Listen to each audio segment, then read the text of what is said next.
Mga kakampi, ang discussion po natin ngayon, topic natin ay about sa mga pag-girlfriend and boyfriend.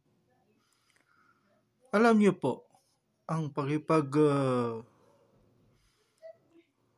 relasyon sa isang babae man o palalaki, ang girlfriend at girlfriend ay sayang na nagpapatunay na parang puppy love, lalo na po sa mga teenager ngayon.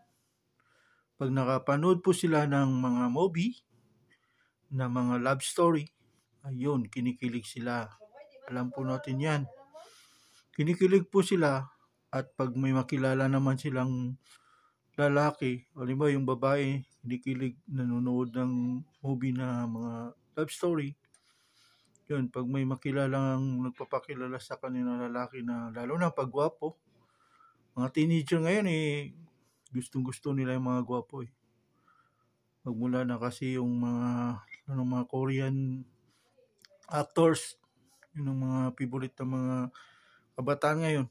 So yun, doon na nagsisimula na yung tinatawag na puppy love. Kumbaga, basta sinusubukan lang nilang pumasok sa relasyon na hindi naman nila alam kung sila ba ay magkapalad po. Tawag sa girlfriend po at saka boyfriend, ay yan po yung kumbaga temporary relationship po. Hindi kagaya po sa yung married relationship. Yun po ang pinakamatimbang sa lahat.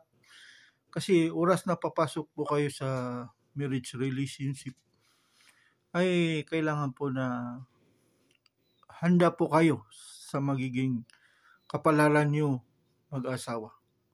Kasi hindi po yan parang kaning isusubo mo, pag ayaw mo naman, di mo nagustuhan yung lasa, ay iluluwa mo.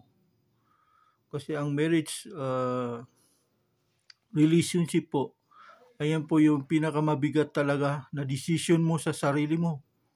Opo, oras na papasok ka po dyan, dapat nakahanda na po kayo sa anumang pagsubok na darating sa inyo ng yung partner o kaya asawa. So yan po ang pagkakaiba ng relationship ng isang shota man o girlfriend o boyfriend, at saka yung marriage relationship. Napakalaki po ng pagkakaiba, di ba? Kasi para sa akin,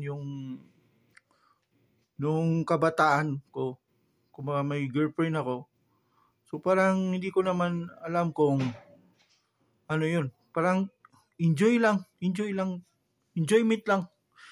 Kasi doon nga nakapanood tayo ng mga love story. So yun lang. Parang gagawin din natin yun. Pero pagkakaiba naman sa marriage relationship, ay oras na papasok ka dyan, ay kailangan nakahanda ka. Nakahanda ka na anuman pagsubok sa inyong mag-asawa, ay makakaya mo. Kasi darating yung mga hindi maiwasan na darating ang problema. Lalo na sa financial, ganun. O ano man yung mga problema dyan.